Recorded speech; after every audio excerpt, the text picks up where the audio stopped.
The year was 1985. Andrzej Sapkowski, the original author of The Witcher, was 38 years old at the time. He was a traveling salesman, dealing in furs, and had an economics degree, speaking several foreign languages. Sapkowski was a keen reader of fantasy novels and was well read during his travels.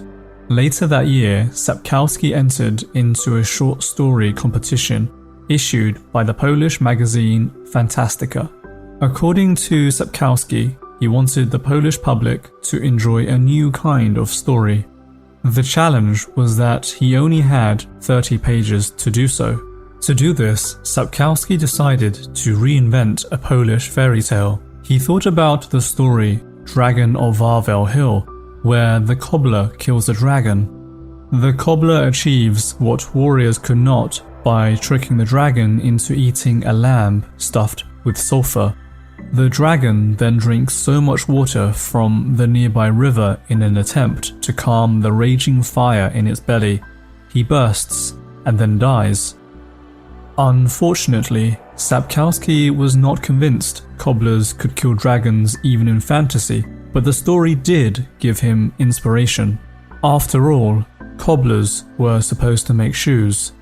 He also did not like the idea of stereotypical soldiers and knights either, as in his opinion, they were not particularly intelligent.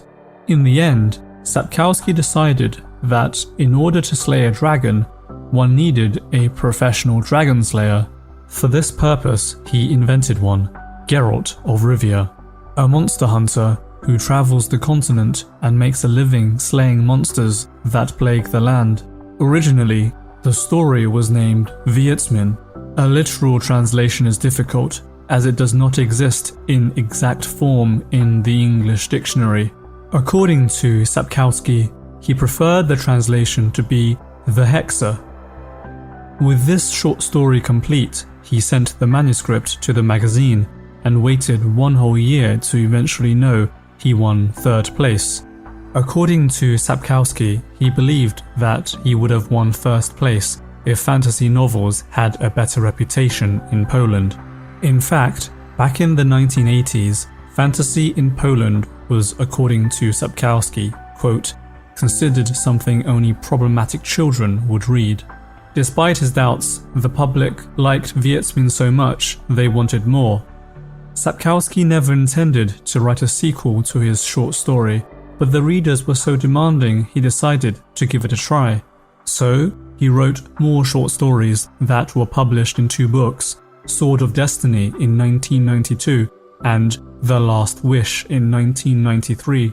The support for Wiedźmin grew over time, and Sapkowski attempted something no one did before in Poland, writing a fantasy saga. He wrote the first book in the Wiedźmin saga, Blood of Elves. The publisher, Supernova, released the book in 1994.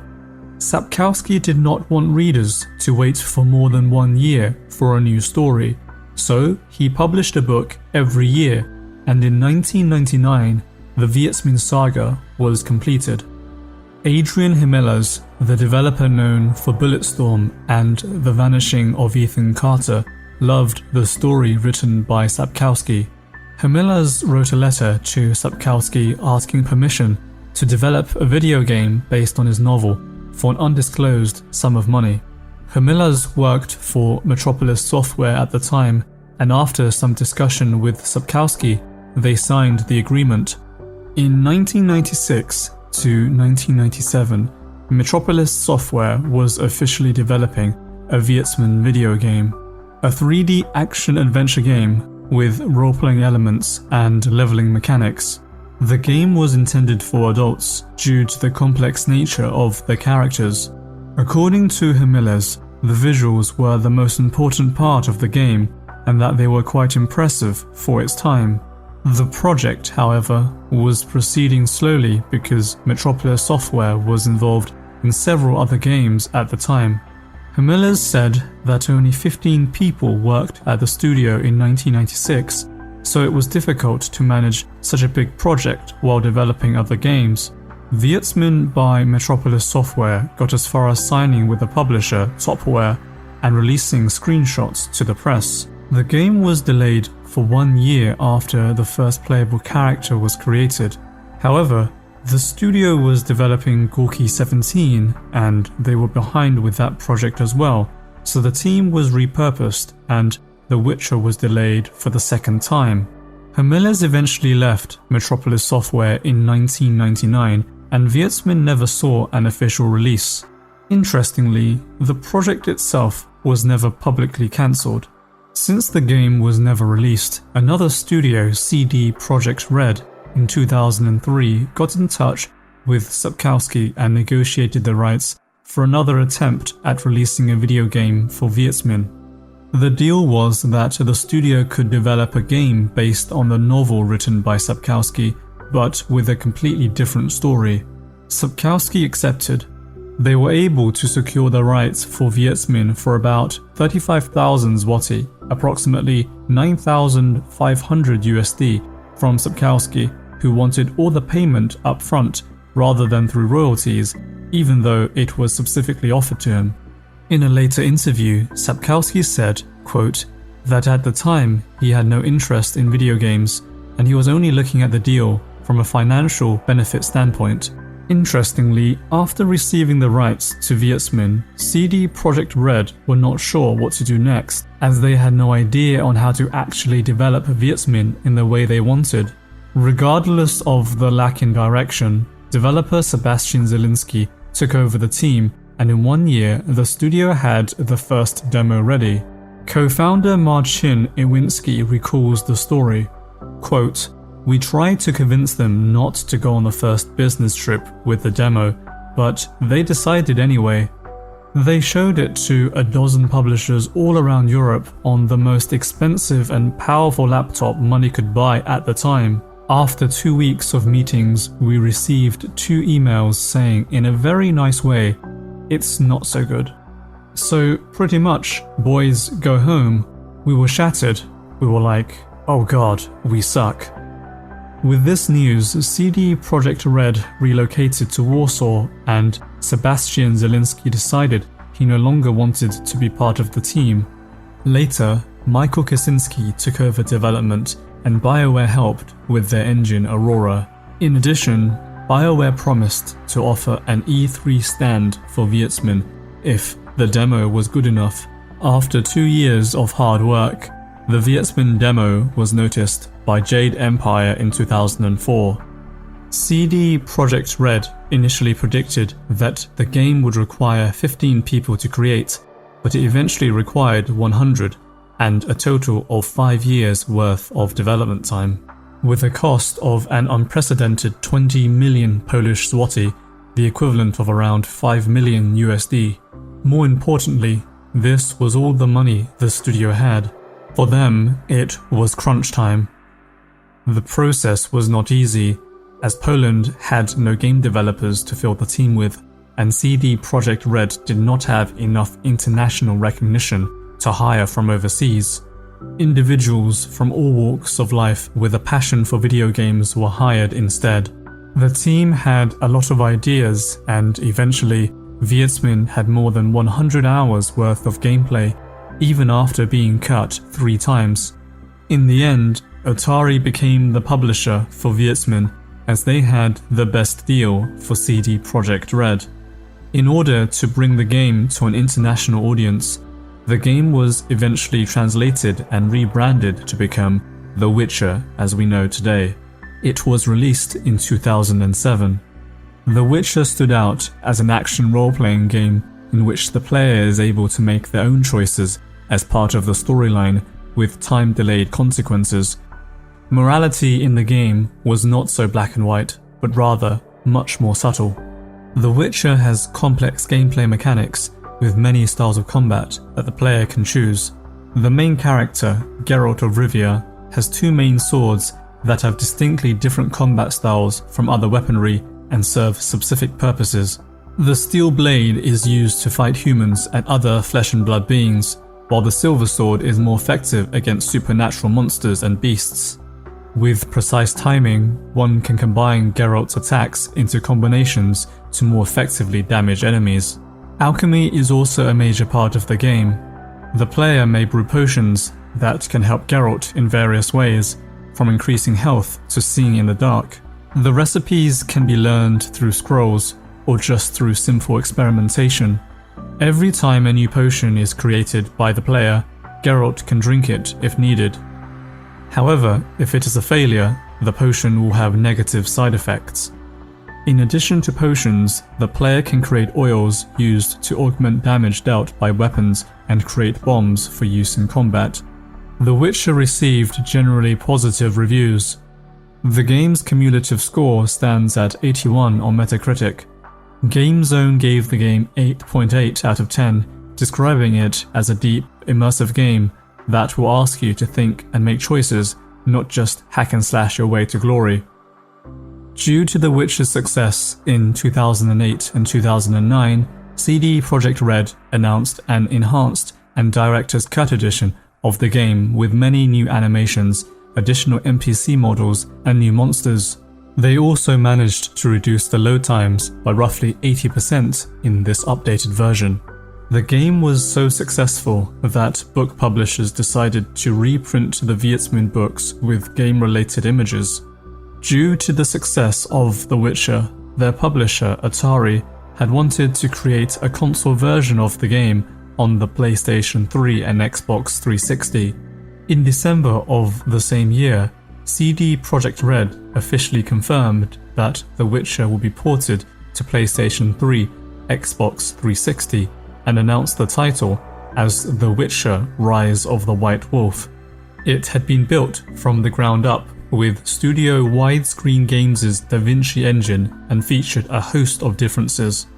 According to CD Projekt Red senior designer Jacob Stilinski, the game featured a new interface, redesigned boss battles, new music, a large number of new models, and a redesigned character development system, in addition to an entirely new action-orientated combat system with enhanced AI, additional motion capture animations, and the ability to directly control Geralt's defensive maneuvers. It was a good plan. Unfortunately, problems arose.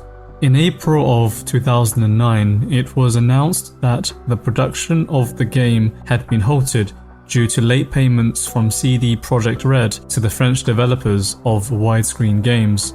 A release from CD Projekt Red's CEO, Michael Kaczynski, stated that payments were delayed due to Widescreen Games not meeting development deadlines, additionally stating that, quote, technical incapability created a risk of missing planned quality and they had ended their association with the company.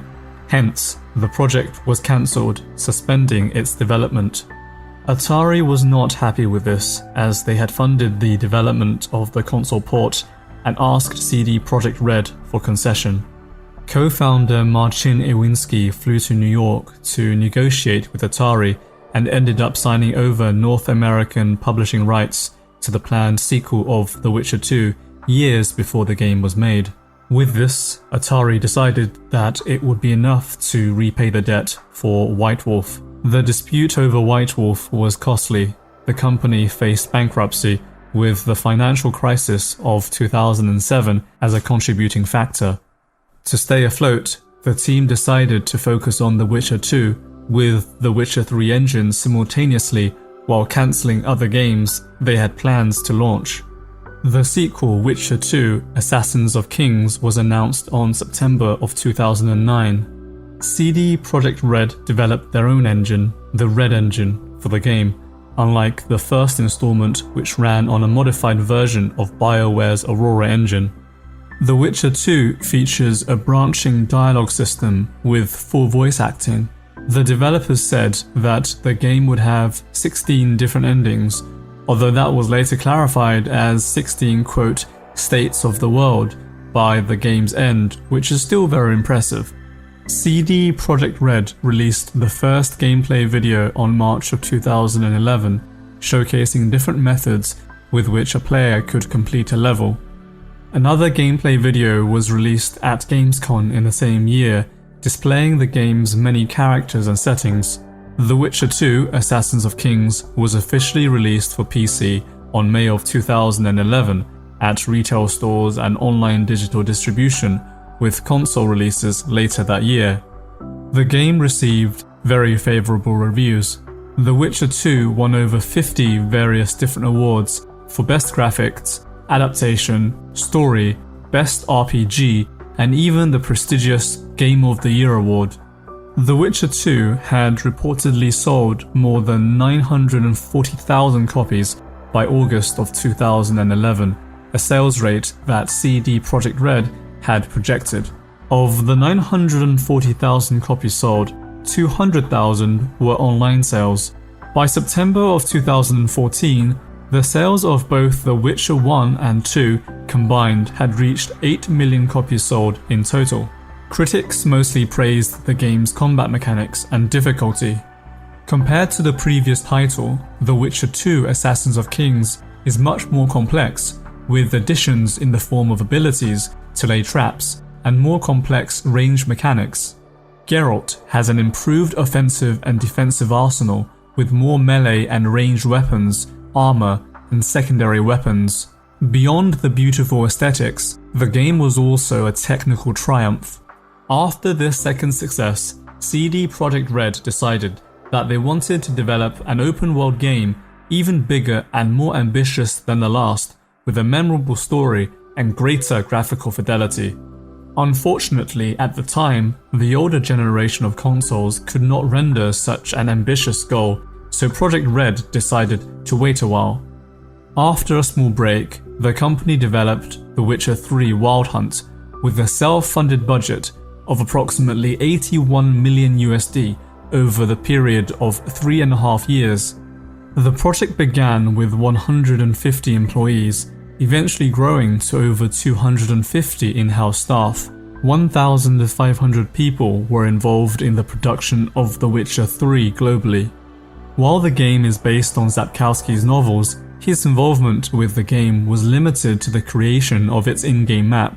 It was localized in 15 languages, with a total of 500 voice actors. According to Side, the company which handled voice casting and recording, the game had a 450,000 word script with 950 speaking roles. The Witcher 3 Wild Hunt was entirely created with CD Projekt Red's engine called the Red Engine 3. But developing an open-world game was much more difficult than expected, and during the first run of the game, the developers noticed that it was mostly empty, so after careful consideration, they decided to add points of interest to solve this problem. Like the previous two Witcher games, players are given a complex story with multiple choices and consequences. Unlike other game engines, Red Engine 3 permits a complex storyline without sacrificing virtual world design. The user interface was made more intuitive with grid-based solutions. The camera system was improved to use long shots for battles, with multiple enemies and close-ups for more intimate confrontations. It is cited that Dark Souls and Demon Souls were influences on Wild Hunt's combat system, and The Legend of Zelda and Red Dead Redemption are influences on the game's level design and environments. On December of 2014, the game had around 5,000 bugs, and the deadline for the launch was February of 2015. To tackle this, CD Projekt Red decided to postpone the release to May of 2015 as they did not want the game quality to be impacted by a rushed release. The delays appeared to have worked out. Wild Hunt surpassed 1 million pre-order sales and was one of the most anticipated games of 2015, launching on Microsoft Windows, the PlayStation 4, and the Xbox One. The Nintendo Switch version of the game is to be ported in late 2019. After release, 4 million copies of The Witcher 3 were sold in the first 2 weeks. By June of 2019, the series' total sales had risen to over 40 million, with The Witcher 3 Wild Hunt accounting for half of that figure. The game received universal acclaim.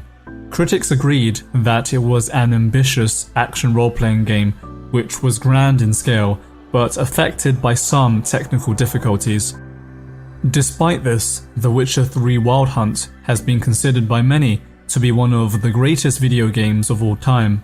The game would receive widespread praise from critics, with many impressed by the attention to detail and the enormous yet immersive world. The Witcher has been successful not just as a video game franchise, but also its various adaptations. There are now card games, tabletop board games, comic books, a movie, and even a TV series based off The Witcher, or rather, the Vietzman universe. Regardless of one's personal opinion on the matter, Andrzej Sapkowski has created a fantasy world that many enjoy, and we hope to see more from CD Projekt Red in the years to come. I hope this video has been informative and that you have enjoyed your time watching. My name is Jinzo, and thank you for being here with me today. Until next time, goodbye and good night.